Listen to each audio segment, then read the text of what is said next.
Hi, my friend, it's Pat Sloan here, and just like that, it is almost the end of February. I always find that February is just like, whoom, it's gone, because there's a little bit shorter month, and I try to keep myself busy to get through the winter. February, March, well, January, February, March. Those are my three. It's like, okay. keep it moving. So remind you to, this is a reminder to go download our calendar, the March calendar for projects. My focus is the March block a day plus the 100 blocks. So I will be working kind of on those two, and of course Grandma's Kitchen and the snowman will have a day. It'll have a day. So they're all listed on there. Okay, what else is there for today? It is Polar Bear Day. I think there must be somebody, more than one of you, that has a polar bear quilt. Quilts with polar bears on it. I think Elizabeth Hartman has a really cute polar bear. I think one has glasses. I've always thought that was so cute. I might have to make one of those blocks someday. And it's also Strawberry Day. So strawberry quilts, let's see your strawberry quilts. The strawberry season is pretty active right now I know in Florida and probably some other southern states. When we would go down to Florida around this time of year, when I'd be down there teaching, or maybe when my brother lived there, we would stop and be able to get strawberries. And that was always really fun. It was kind of the peak. They have like a strawberry festival. We went to that one time with my brother, and my mom was there too. She had come in for a visit. So that was really fun. So it's polar bears and strawberries. It's like what? Two like totally opposite things, right? Also, stay to the end, because I have just a little things I've been thinking about that aren't really related to quilting, but I wanna chat about them, just stuff. Okay, I want to show you. Why do I keep saying okay? You know I do that.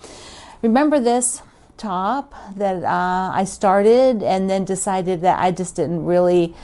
At that point in time, I wasn't feeling doing the blocks. It was a little bit more work than I wanted to do. Well, my friend Yvonne said, send them to me. I'll put them into a top. Little did she know. Yvonne is a trooper. She did them. She did them for me, and it's amazing. Let me stand up here. I'm going to move the chair. Pull the camera out. I will show you the top. I don't have the border on yet, so I will do that because it's got this stripe border, and I have that stripe. So there we go. Look at this. And this was done with a panel. So this was Leela Boutique's fabric line, and then she had this super cute panel with little phrases, and then the whole fabric line was just darling.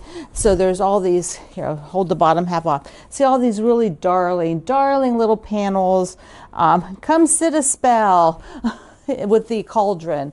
See, like, can you see it? I can't see, but I just love it. Yvonne, thank you. And I will get the border on it very soon.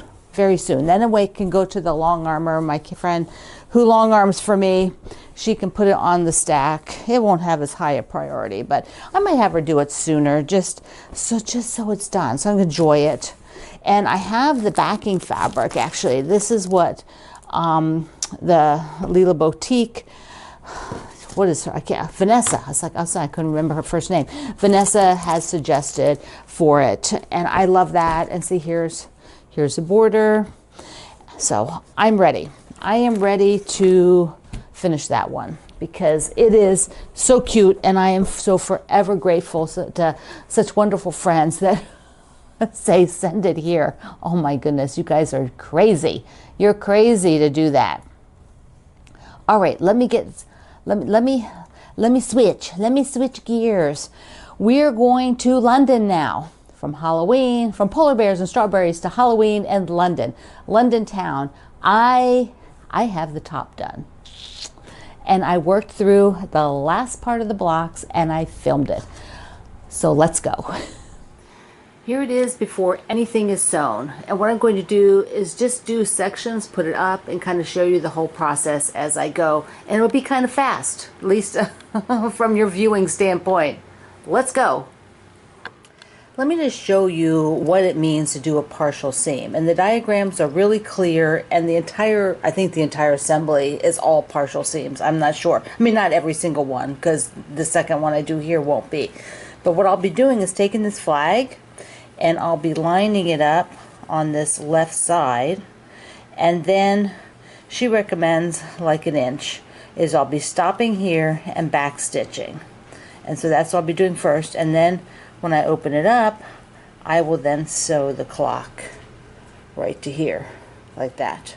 So this seam will be done on this side, and I'll sew the clock, and then this portion will be done. I'll go to the next portion, which is a partial seam, which is adding, I believe, buildings over here.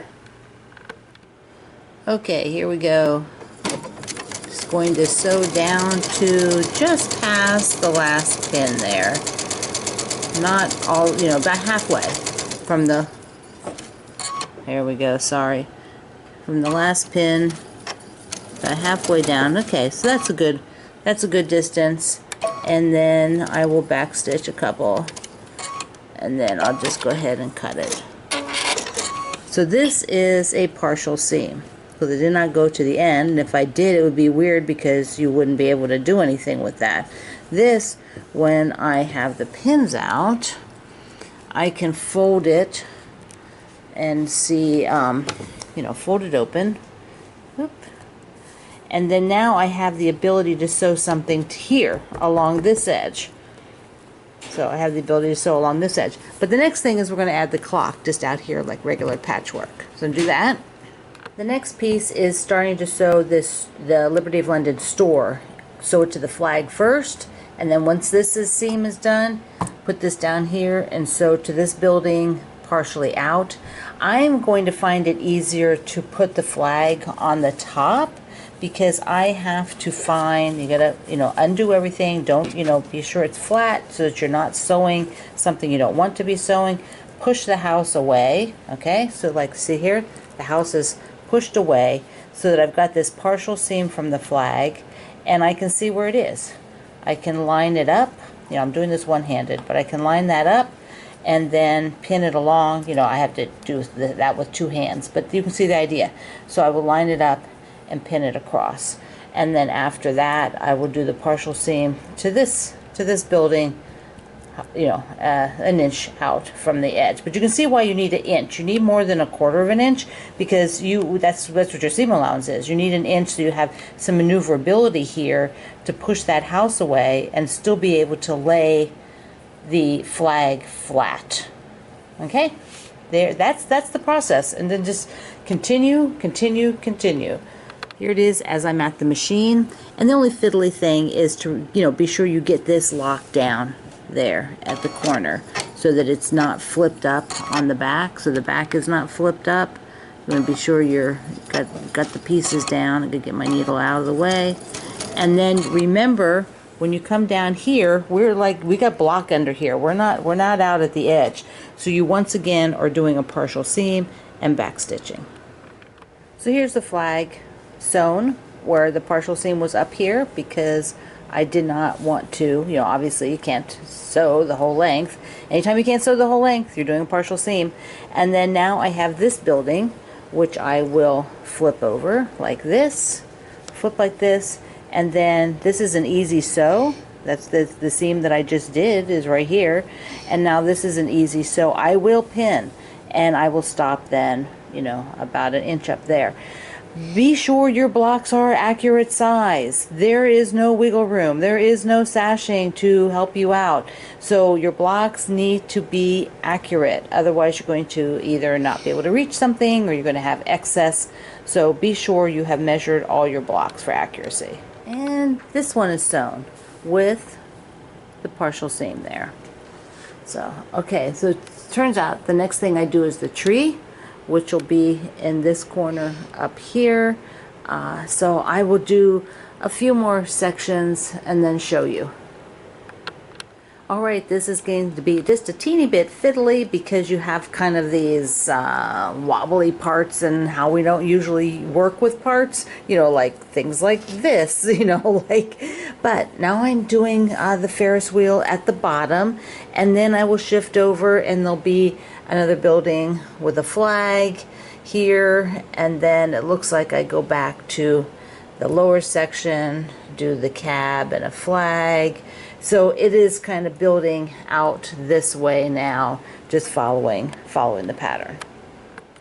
Well, you can see this doesn't match at all, and I went and read the pattern, and I actually forgot to put a strip on the bottom. Just like this has a strip, the top did not need a strip, and so I missed the last step to add the strip. So I will just cut a strip and add it, and then be able to sew this section.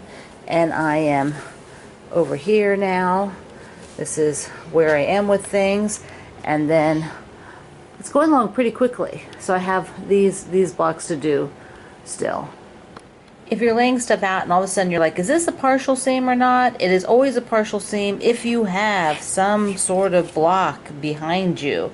Up here, they meet right at the edge, right? So you're going to sew right to the edge. But if you've got more block, like more quilt, then that is a partial seam. So here it is about 3/4 of the way. I've got this all sewn, and now I'm putting in the castle. I have one flag up here, putting in the castle this way, and then flip it to sew to here. And then I think the rest of it will be pretty easy on this sort of outer edge here to get that all together. So I'm gonna get it done now. Next time you see it, it's going to be a top. One more, just one more.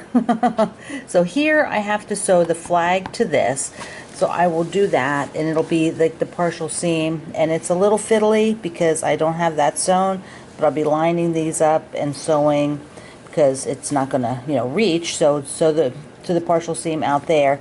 Then after that is sewn, these will be together, and then I will flip this and then sew across this little unit right here. So it is kind of a little fiddly spot, but not that difficult. Just take it slow. For the last block, I am going to do where I can sew end to end like this, and then flip that down to here. You know, don't go try to put this on here partially. There is really no reason to fiddle like that.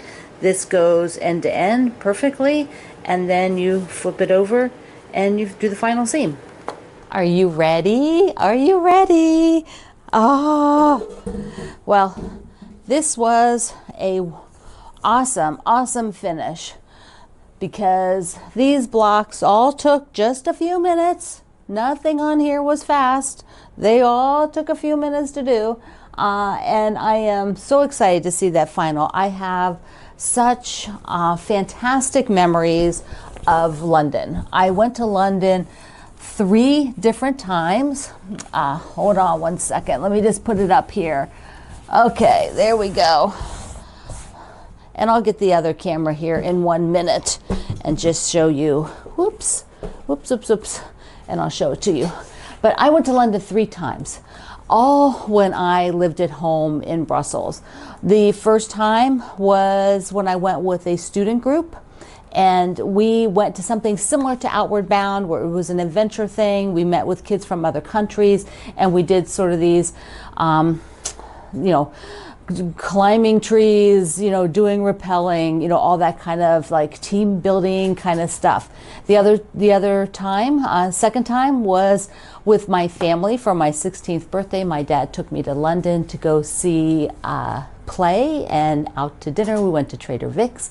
And then the third time was with my friend Robin, and we went on the hovercraft across the channel, and we went shopping for prom dresses in London.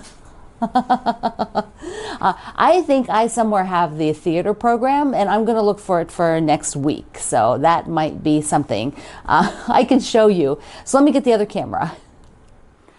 Here we go. So working on this, I really feel like it is a way that you can see how you use your own fabrics. I had a starter bundle of some Tilda fabrics, which were, from like here, this kind of fabric. But then I was putting in the Tanalons, the Tanalons, the Tanalons, the Tanalons, Tanalons, my own fabric. This is a beautiful Tanalon that was sent to me, many little pieces. My own fabric, another Tanalon sent to me, just gorgeous. My own fabrics, you know, it's just things like they're finding the perfect center for the Ferris wheel and the Cubs, the wheels on the cab. And this is just how you work, where you take a bundle. I hope that you found that interesting, showing you how I went through that whole process over all these many months. I am deciding, I am feeling like I want to leave it just this size and maybe put a tiny 1-inch border with the same color that I'll do binding. That's where I'm thinking I'm going, rather than the bigger border, because I just like this size for hanging it, and it's to hang. There, I dropped it down so you have a little bit of a backdrop where you can see most of it while I'm sitting here. There we go. Okay, so I have been thinking a lot about, okay, I got to put me more in the center. Never mind. I've been thinking just a lot about all kinds of different things. One of them, this is this sort of like thoughts rambling around in my head the last, probably several months. It's not like something that's just been happening, but you know that when I think everybody here watching was an adult 5 years ago during COVID, and you had some place in your life where possibly you had plans to do X, Y, and Z in the next few years, and that changed possibly for you. That it didn't happen right away, or you had to delay it, or in my case, the things that I thought that I was going to do totally didn't do then, and I'm not doing now, and I have totally shifted my interests. My interests totally changed from what I was thinking of doing then, which I find fascinating. And I also, if you are a reader of Art Magazine, which I think a lot of you probably are of that age, there was a great article in there by the author of the 6.0 art series, where he no longer is in his 60s, so he will be, not the writer of that article anymore, since he will be entering his 70s. But he wrote a really interesting final article, and it kind of hit home on a lot of levels. A lot of things he said was like, yeah, I can relate to that. And so I have been thinking about the things that I had kind of had plans for to do and look at someday, and someday might actually be now. I might now want to pull out projects or tasks that, kind of like reading something that I had always wanted to do, or practice something that I always wanted to do. And I thought that it would be nice to use my YouTube videos here to also talk about those things. I want to talk about the quilting, of course, but then, my life is a bit more than that, which I assume yours is as well. We are not single purpose, one single purpose machines, although I can tell you for almost 25 years, I have been kind of a single purpose machine because of running a business.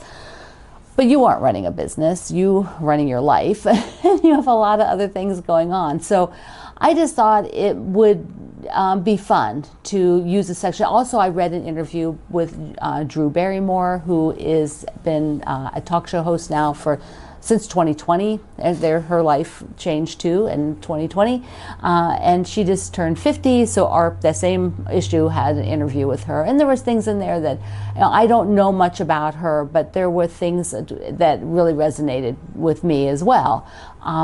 So if that kind of interests you, to have conversation like that, we can always use the YouTube here to chat about it in the comments, or over at my fireside chat at Facebook. And I don't know what those items will be that I'll talk about, but I think I will have a segment maybe once a week or maybe it might be every video. There's just a little bit that I talk about that's just other things in life, and more than for just 3 seconds to show you a plant or something like that. Anyway, those are the thoughts that ramble around in my head lately. And I just wanted to kind of put it out in the universe and say, you know, I might do that. We'll just see how it goes. If you all leave, well, you know, I'll just talk to myself. That'll just be the way it is. Okay, it is the last day, well, it's not the last day, it's the last video for February. I will see you in March. I love you. Mwah. Thank you for being here in the Sloan Zone. I'll see you online.